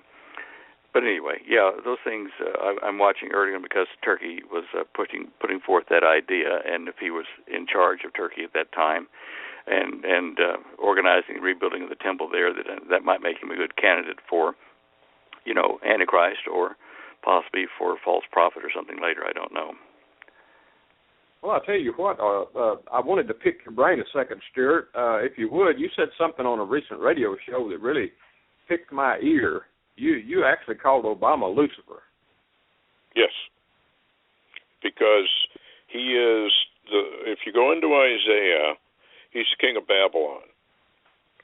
Now, normally we have presidents, but actually we don't have a president anymore. We have a dictator. He does whatever he wants. Nobody stops him. Nobody can touch him. It's like, you talk about the Teflon guy like Reagan. This guy is super Teflon. He can do anything he wants, and nobody does anything. America being Babylon the Great, if you look into Isaiah, it says the king of Babylon is Lucifer. So, putting two and two together, we can say that Obama is Lucifer. Now, whether Lucifer is the Antichrist is totally up in the air because they may be two very distinct, different personages. We don't know. I guess that's why the Lord says, watch. But there's definitely something going on because I have a picture right in front of me of Obama sitting in a great big seashell. And of course, wasn't that Photoshop though? I don't know. Now some people said it was, and some people said it it really wasn't. But it would be indicative of the beast rising up out of the sea, the seashell. I have no idea really what's going on. I do know, though, that Isaiah says that we have a king, and his name is Lucifer, and lo and behold, every president actually since H.W. Bush has just been systematically grabbing via executive orders more and more and more power, and now we do have literally a dictator, and I think we're going to find out on the 23rd just how much of a dictator he is. Right. Now, if Obama is Lucifer, what does that make the Pope? That's a good question. A lot of people think he's a false prophet. Yeah. Well, it's maybe no coincidence, Stewart, that there is a huge obelisk sitting in front of the Oval Office and another one sitting in front of the Vatican. Absolutely. Yeah, I really do. I believe that this is all centered on the United States, basically the end times, because when we get it, God really gets us. I mean, he really destroys the United States. Now, when you really stop and think about it, why would the Lord destroy, utterly, from coast to coast, east to west, north to south, a nation that benefited Israel, that literally brought Israel into existence? We were the first nation to recognize Israel. And then all of a sudden we turn, like the prophet said, Jeremiah, Isaiah, Revelation, we turn upon our heritage. And we become virtually Antichrist to the core. Well, if you look at the Supreme Court, if you look at Congress, if you look at our state governments, if we're not Antichrist, I don't know what is. In the spirit. I guess the Arab Muslim base, they do call the U.S. the Satan of the West and Israel the little Satan. They might be closer to the mark than we realize, hey. That's true. Well, it does seem that way because, to me, I've always thought, and this is just something I've thought, Antichrist rises up at a time no one expects, in a place no one expects, and in a method no one expects. In other words, it's a total deception. And all of a sudden, he's on the scene, and everybody's saying, wow, look at this guy.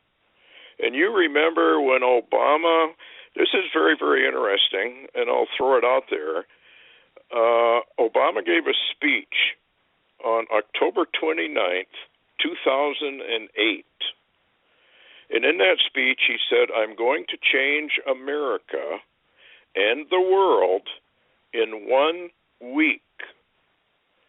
Now, it just so happens that if you take 20 days, 7 years, where do you arrive? September 23rd this year. 1 week. He said he would change the world in 1 week, meaning now he's going to meet the Pope. The Pope's going to talk to Congress. They're going to go to the UN. So is this the change that he was talking about that he would accomplish in the following week? And I'm alluding back to Joseph in the Old Testament, the fat cows and the thin cows. 14 years. We had our good years. We had our good 7 years. Now we're going to enter into the 7 lean years. And of course, if any of these prophecies about an impact event or anything like that, or even a partial pole shift, like Larry had a vision about a partial pole shift, we could go into famine very quickly, which, of course, Red Elk and some of the other Native Americans have all said that we're going to go into famine years. And I remember Red Elk, when he came to my house and I was doing an interview with him, video, he looked right at me, and it was kind of chilling. He said, you've seen these pictures, haven't you, of these kids with their distended bellies and they're starving to death and dying? And I said, well, yeah, I mean, filled with those. And he said, those are going to be your grandkids. Wonder bar. Yeah. So this could be a big surprise. This could be a great big deception. I think we really have to watch what the Pope and Obama actually bring to the table and what he brings to the table with Congress and then the United Nations. This may be the telling event. We'll know. I mean, it's only, less than 2 weeks away. Yeah. Now, there's another topic here that I want to bring to your attention, and this is where it's going to get a little dicey. But I think all of us here tonight, all four of us, we can speak to this thing, with some wisdom and credibility, and because it's an area that has been exploited, obviously, but it is an area, nevertheless, that we need to pay attention to, and it has to do with UFO activity. Now, I was reading an article here from Express, in the United Kingdom, that according to this article, Duncan Forgan, who is an astrobiologist from the University of St. Andrews, said that it was a possibility that some objects that we can currently detect in the asteroid belt could be huge UFOs. And so that is a pretty interesting statement that at least I had never thought of like that. And now Larry, I've sent you, Larry, some articles and some pictures and videos of of secure team that had they are UFO hunters. They and they're pretty credible among those people out there. They're one of the few credible sources that they confirm things, make sure that it is not a hoax and so forth. And they have been spotting these objects and this craft all over the world in recent months. And so when I read this article, it kind of stirred me up a little bit because I had never thought of it that way. That maybe some of these so-called asteroids or some of these objects that we see out there, or the astronomers detect out there, could they be maybe UFO aircraft? Oh, it's interesting, and I had that on my mind a few minutes ago to have Stan Deyo address the arrival, or that's what we all kind of talk about. You know, I've been thinking about that a lot in the last week as well, and I was watching some of Perry Stone's lectures on the different positions of, pre, post, and mid-tribulation raptures and things, and he was making a point that at the time Jesus gave the Matthew 24 discourse, that there was no church. It was the Jewish community, the Jewish believers, and the time of the Gentiles hadn't started yet until the day of Pentecost to come later. And he said, so the elect that he spoke of, the deception would be so great as to fool even the very elect, if such were possible, was at that time talking to Israel. So then I thought, okay, let's look at the tribulation period. The time the Gentiles will pass over to the house of Israel again when the church leaves. If it's at the beginning of the tribulation, then at the mid-tribulation, we have the 144,000 Jewish evangelists that go worldwide, or maybe even slightly before that. And at mid-tribulation period, they are the elect. So was Jesus talking about the great deception and the landing of the UFOs and all this kind of stuff occurring at mid-tribulation when it's the Jewish remnant that are making, God's presence on the earth known, His will, rather, and that it would occur mid-tribulation rather than at the beginning? I kind of always thought that the elect meant the church in that time, and that the rapture would take away the church, and that's why they couldn't be deceived by the UFO landing, that kind of stuff. But maybe, I'm wrong. Maybe it's going to be to the house of Israel, the elect of Israel, that will not be fooled by this. For what reason, I don't know, unless they are caught up, which the 144,000 do get called up to heaven. So maybe it's a kind of a rapture or a rescue for them, and that we don't see the actual landing and interface until mid-tribulation. But if the Antichrist is ruling for 7 years, then you would think that he has according to Daniel, that he would have the support of this alien god, which is Satan, and his technology to overthrow the mighty strongholds of the earth, to bring it into that new world order. So I've been kicking those things around. I'm still not sure what I think about those differences. Well, don't you guys think that this so-called Antichrist, which I kind of tend to call him more that the man of sin, the man of lawlessness, the beast, he is going to be indwelt with with a spirit of with an alien spirit, with a demonic spirit, or he himself is going to be an entity not from this earth. And what makes me think that way, Stan, is this reason. This is the reason why I tend to think that is probably the case, that in the book of Revelations we see that the only two entities that are thrown straight out into the lake of fire without the white throne judgment, they do not go through the white throne judgment, is the beast and the false prophet. And so that would, the only reason I can think why the Almighty would do that is that these two entities do not have the same right that we do as human beings. That they don't have the same rights. They're not going to be judged on the white throne judgment because they're not human, and therefore they're condemned even before they have a chance to plead their case. And so that tells me right there that these two entities are really not going to be from this world. Maybe they might be clones. They might be, who knows what they might be. Like you said, Stan, we don't even know what to think anymore with all this transhumanism and Lord have mercy, all these things. But one thing I am pretty sure of, that they're not going to be humans. They're not going to be humans like we are.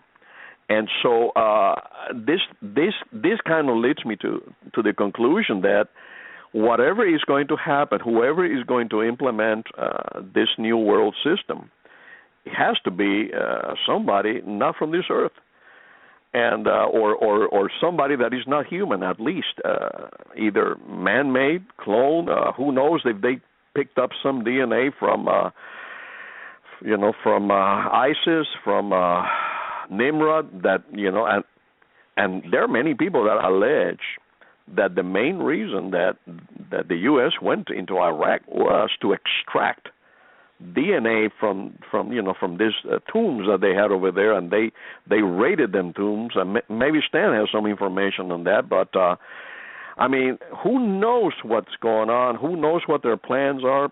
But we do know that this meeting with the Pope and Obama, and he going to the UN and he's speaking to both chambers of Congress. This is very important.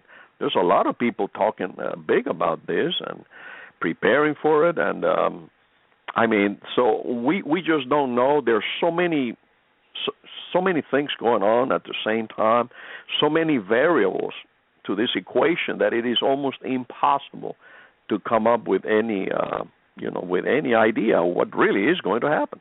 Well, that's the way Scripture's been written and prophecy's been written. It's so that you are looking for the things that fulfill that. And if you don't postulate and study and wonder, like we're doing, you're not going to be alert at all when the signs appear. One thing that I'm pretty certain of is that this Antichrist, to start with, he's the first, he's the beast. For him to get the people of Earth, more than the leaders of the various nations, for him to get the people of Earth, of these mixed religious, philosophies, to follow his order, his rule of the planet, he's got to have no track record that connects him to any religion, any political system, any country. Now, an alien would do that. He would have no track record, no political allies, no Illuminati, nothing. He would be a clean slate. That's why I've always maintained, in agreement with what you're saying, Augusto, is that this guy is not going to be from around here. Well, that's what makes me believe that Lucifer is not the Antichrist, because the Antichrist comes in on an arrival. And we've had all these movies and movies and movies. This arrival's got to be a fairly stunning thing. Now, I suppose he can come down, put his arms around Obama and around the Pope and said, these are the guys. So you just follow whatever they tell you. But, yeah, I've often wondered if Antichrist is not from away from here, let's put it that way. Not from around here. Well, what's interesting, Jesus Christ, Yeshua HaMashiach, really wasn't from exactly around here, even though he became flesh. So the Antichrist, he might follow the same scenario a little bit. Yeah, a little of each. I mean, the Antichrist is going to have that head wound, and when he recovers from it, as we popularly interpret the Scripture, he's going to be indwelt by the spirit of Satan. I don't know how that affects, Obama being Lucifer, but anyway, the point is the Antichrist is going to be not purely human, for the last part of his reign here. He'll use a human container, but what's inside there won't be, an earth, soul, or spirit. That's kind of why people, I think, look at Obama's scar in the skull. Yeah, I know. They're wondering exactly who is he? Yeah. What is he? Mystery. I know. It's a good point. I wondered that too. Well, it's interesting that we've had so much like Charles Hall, and those that have. He was in the Air Force and he had instances with on different bases out in the Four Corners region with not only the Greys but all the tall whites and another couple of. What's interesting, a hybrid would also, the thing about a hybrid wouldn't be completely Adamic. He wouldn't fit the criteria of Adam at all. He would be something other, like they say, OTM, other than Mexican. I guess they could say other than human. He would not quite be Adamic, so he might not fit the criteria and be what some of us are. Yeah. Well, there is a fellow, his name was Dr. Peter Bader. I don't know if you guys have ever heard of him or not, but he died a long time ago. He claimed they were cloning years and years and years ago. Yeah, that's right. He did, too. I'd forgotten that. Yeah. Yeah, he's the one who said we got into, remember the Harvest Moon fight, and that we lost, and that we were going to be merged slowly with the Soviets. Well, that's happening too, I guess. I don't know. Makes you wonder, though, exactly what is actually going on. But I think this cloning business has probably been going on for some time. So that leads to the question exactly who is Obama? You know, and what is his role? He came from obscurity, and you can't find birth records, officially anyway. And, it's just, he is just pure mystery and evil mystery. Yeah. I had a dream about him. I'm not asking anybody to believe it was a vision from the Lord, but I was teaching prophecy, and lo and behold, Obama walks into the room. Big smile on his face, walks over to me, and I said, "You know you're Lucifer, don't you?" And he smiled and said, "Yes, I know." And then I woke up. Where was it? I can't remember whether someone told me this or emailed me or what, but there was something, somebody had been in the White House that said that Obama can be seen walking down the hallways barefoot and wearing a white robe, like from shoulder to the floor, like an Arab would, and really being very mean to staff and people around him, like a tyrant. Have you heard anything about that? Well, I haven't heard that particular one, but it would not surprise me. Remember, he made a speech, and he said to the Arabs that you will find out that I am for you, not against you. And he also made the comment that if push came to shove, he would side with the Arabs. So maybe we're going to be looking at Sharia law here. Oh, I'm sure we will be, because that's why people will be beheaded. That's their favorite method of getting rid of the people of the book. Chop their head off. Yeah. Fascinating well, stuff. There's a legend that says that, in occult circles, that if you behead people, that they are, at that moment, from that moment on, they are disqualified from salvation. So I am pretty sure that that's where the Muslims draw their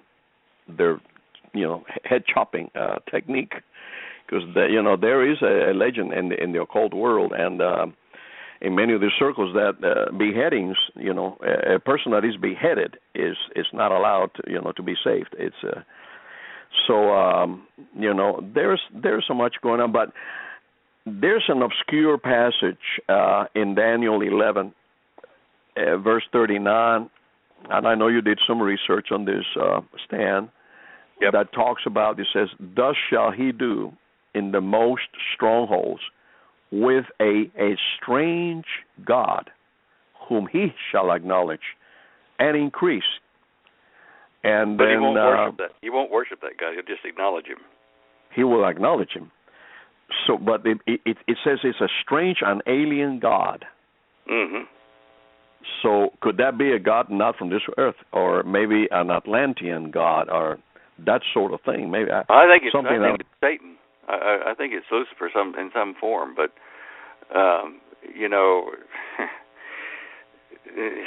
the Antichrist of this age is he will have a human body, and he will have help from an external alien god or foreign, not one known to us. And I think that will be Satan. But what I keep wondering about when we analyze that passage and other passages where people speak of such and such was a god or is a god and the other gods, how did the ancient man determine what was a god? What qualified them from being not human but a god? Anybody got any ideas about that? Well, right off the top of my head, the only thing that comes to me about that, Tsunami, is the Atlantean world, Atlantis, which I personally believe existed, and they had it was divided. Atlantis was divided into 10 regions, and governed by 10 gods or demigods. that is where all these other names come from. You know, like okay, but how did the Atlanteans say? I mean, those were the sons of God that were cast down to earth. You know, and or 5 pairs of them or whatever. But how did the normal person say that is a God different from us? Is it because of the extended lifetime? Because they could heal dead bodies? You know, what separated them? Is it just purely technology? Probably maybe technology, maybe supernatural strength. They were smarter, stronger, faster, more powerful. Live longer. All of the above. Live longer, yeah.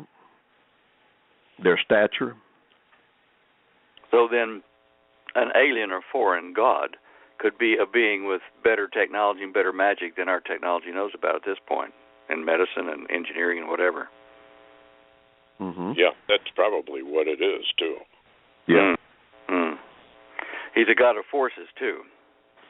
Mm-hmm. Well, that's what the so-called Watchers they taught. They taught the people of the earth how to fight. They taught them martial arts, how to kill, the kill points in the human body. They taught them how to make superior weapons. Of course, according to that time.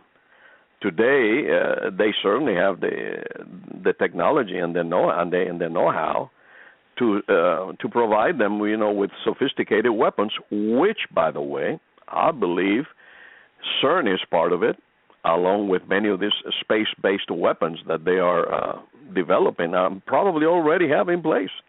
Well, Augusto, remember the Antichrist is going to do what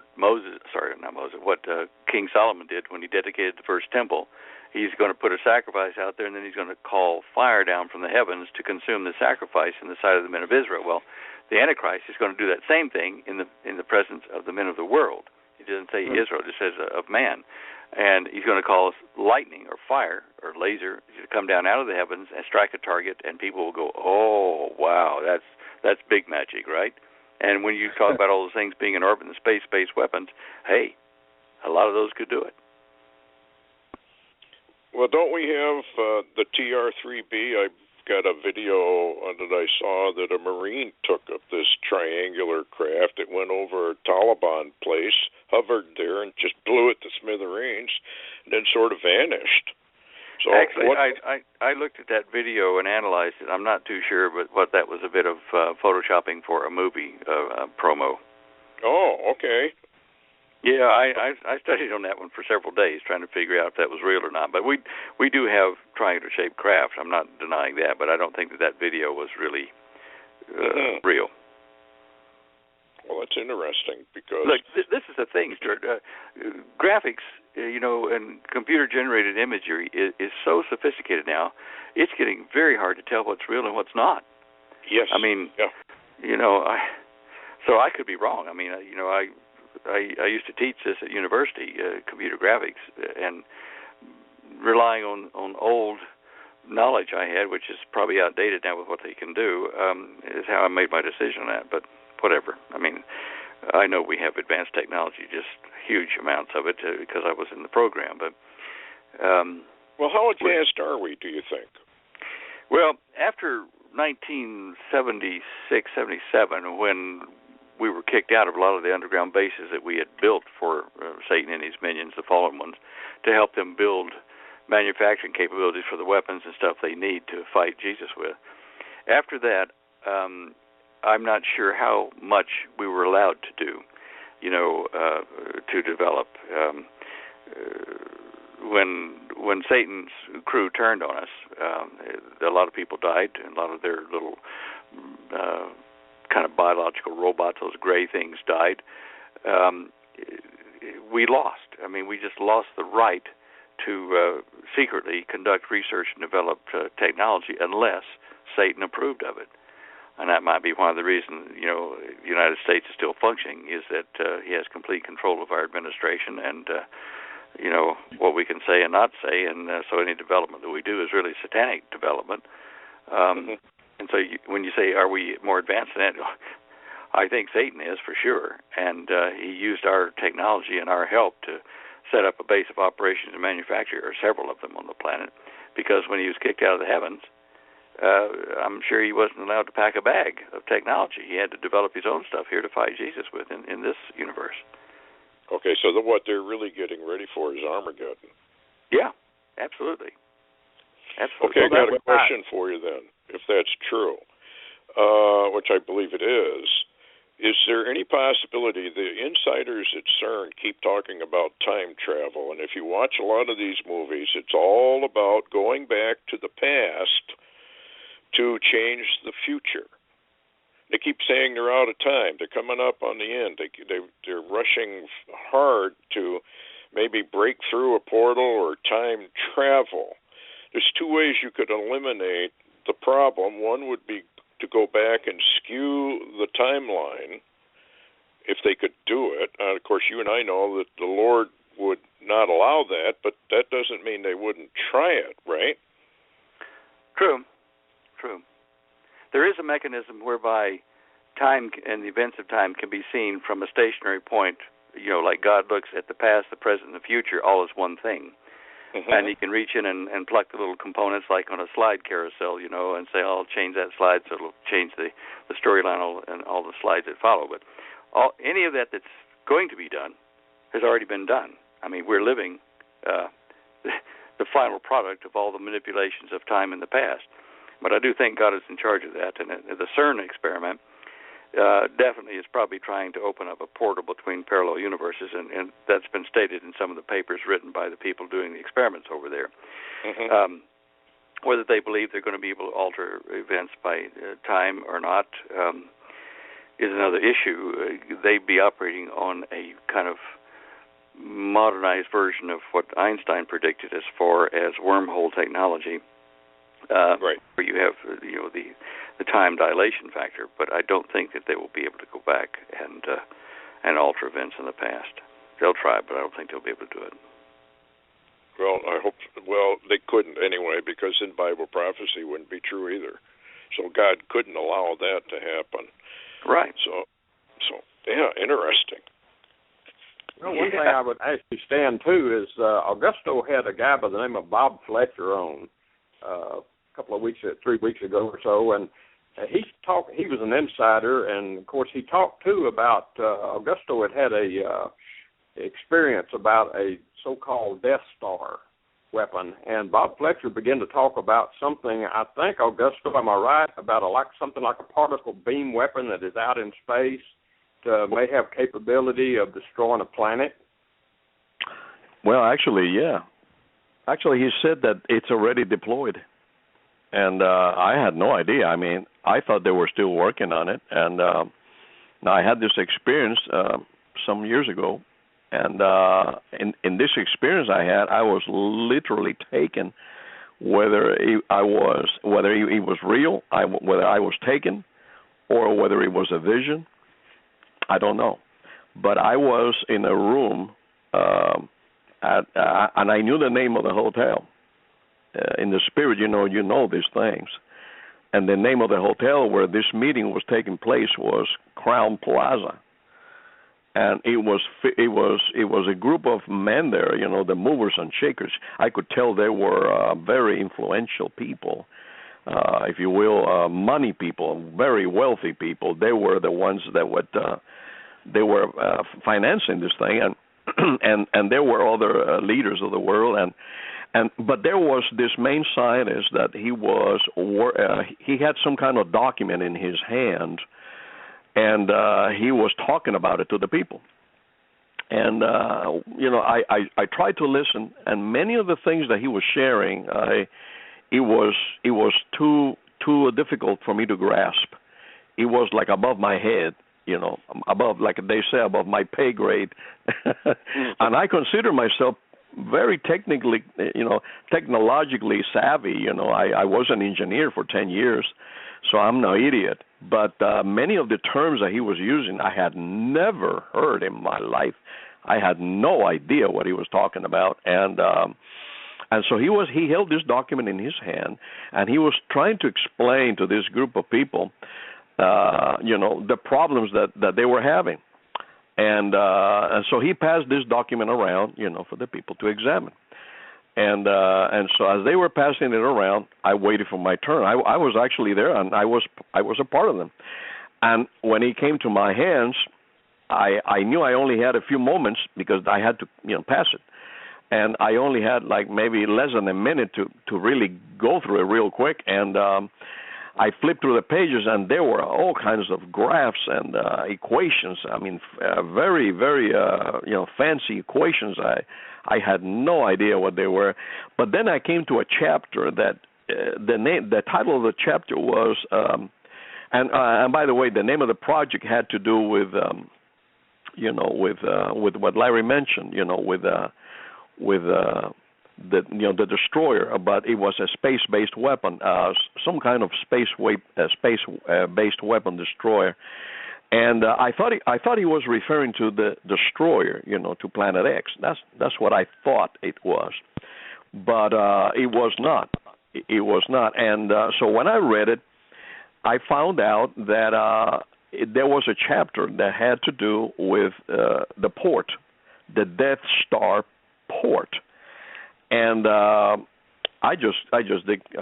couldn't understand, and then I had to pass the report. I couldn't read it, but when that was finished, I woke up, and I had no idea what that was all about, and so I just put it out there for the people. I say, if anyone out there knows what this is about, because I had no idea what this is about, and I started getting people writing me from all over the world and telling me, have you ever watched the movie Star Wars?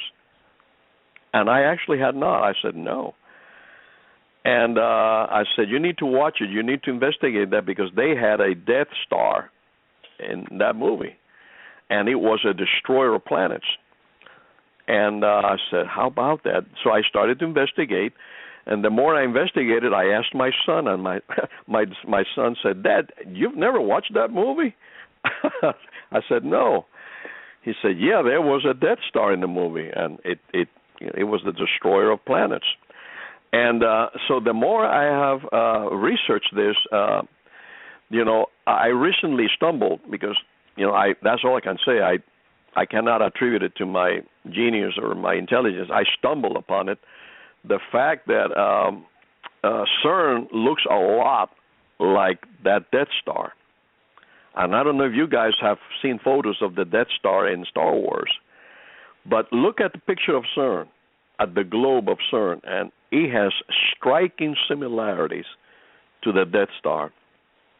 And so the more I thought about it, and this was a few years back when they were trying to develop, to perfect CERN.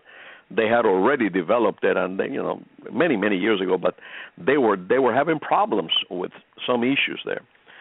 And so maybe that was when I had that experience, they were trying to work out the kinks out of that thing. I don't know. But the striking similarities between the Death Star in Star Wars and CERN, that CERN globe, are truly striking. Augusto, just a quick question here. I'll address that CERN thing. Do you get jalapenos on your pizza? No. I don't. Good. Sorry, I had to do that. Yeah, no, I don't even eat pizza that late now. I used to, but yeah, it was pretty weird, Stan. It was pretty weird. I just didn't know what was going on.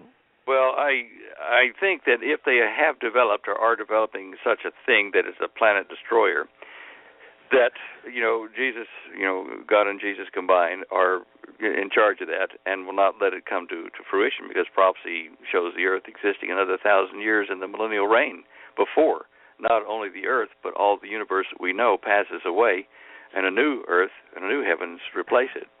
So at that time, it'll be more than a planet buster. It'll be a universe disappearer. But they could be attempting to. Oh yeah. Although we know it's not going to happen, because prophecy says it's not. In their deluded minds, they could maybe think that they can do this thing, and they can really achieve this. Well, look, here's another thing. Maybe they'll use it to impress the locals that they are God by, using this thing to destroy Mars or Venus or Mercury and say, look, you see that in the skies? That we did that.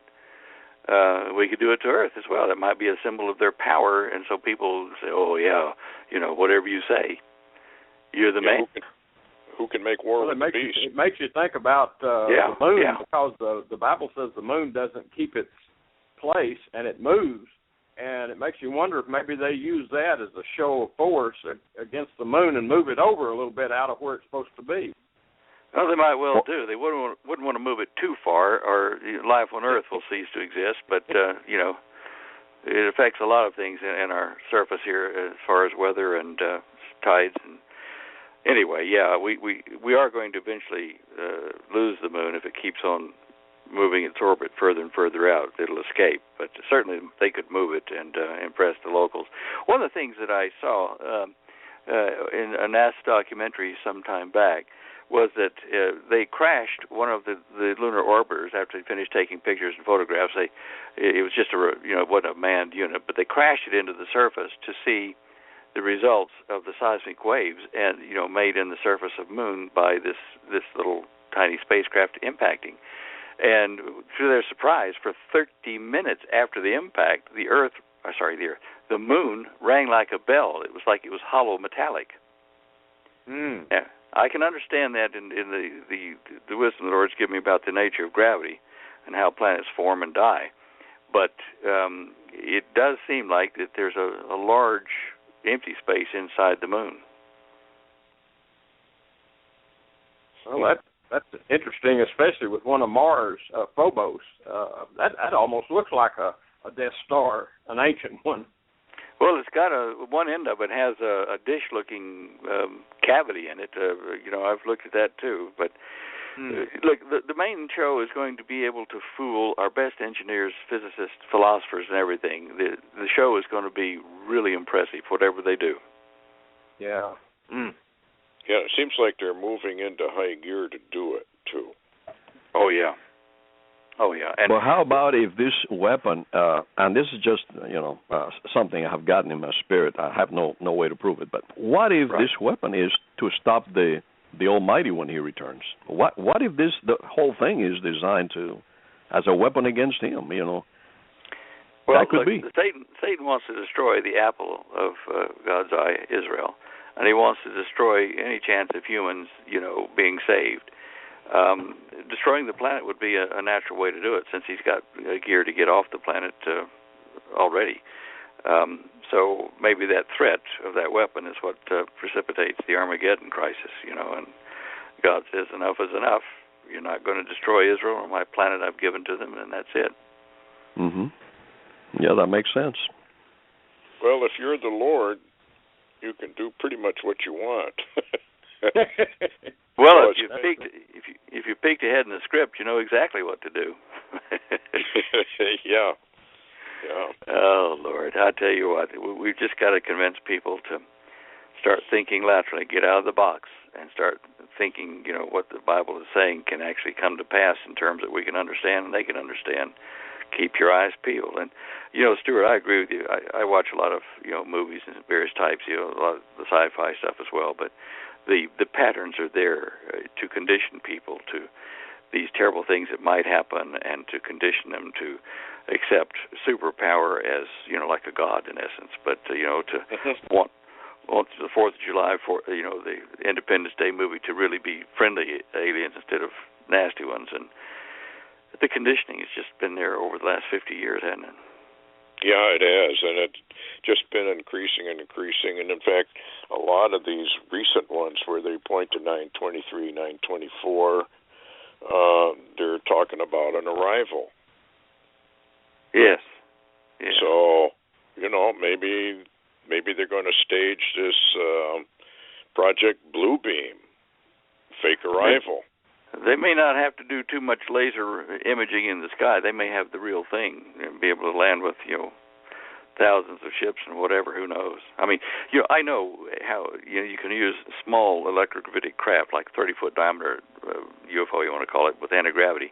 You can make a much larger ship, a mile in diameter or a mile wide, it's a different shape, by linking a bunch of these smaller gravitic craft underneath it, like in dimples, underneath the main frame of the ship, and you can control them all together, having local gravity fields, so that the weight of the mass and stuff to support the superstructure of this big craft is not stressed any more than it would be on a 30-foot, or even a 15-foot, lever.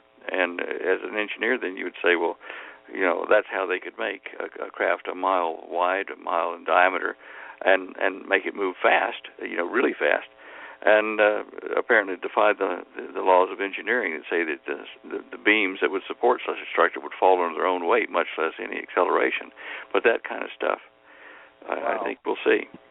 It'll That's impress right. Hey guys, we're out of time. I don't know where 2 hours went. It's over with. Oh, all right. Well, listen, Lord bless you guys. Stan, thank you so much for coming on with us and sharing. It's really, this has been good. Okay. Stewart, thank you so very much. I appreciate you dropping by, and Augusto, brother, thank you. And listen, guys, shalom. We've got to do this again. Well, let's see what happens in a couple of days. It could be worth doing it quicker, hey? Amen. Yep. Amen. God bless, guys. Well, enjoyed shalom. it, Stan and Stewart and Larry. Bless you. Shalom, shalom. Shalom, shalom. Bye, guys.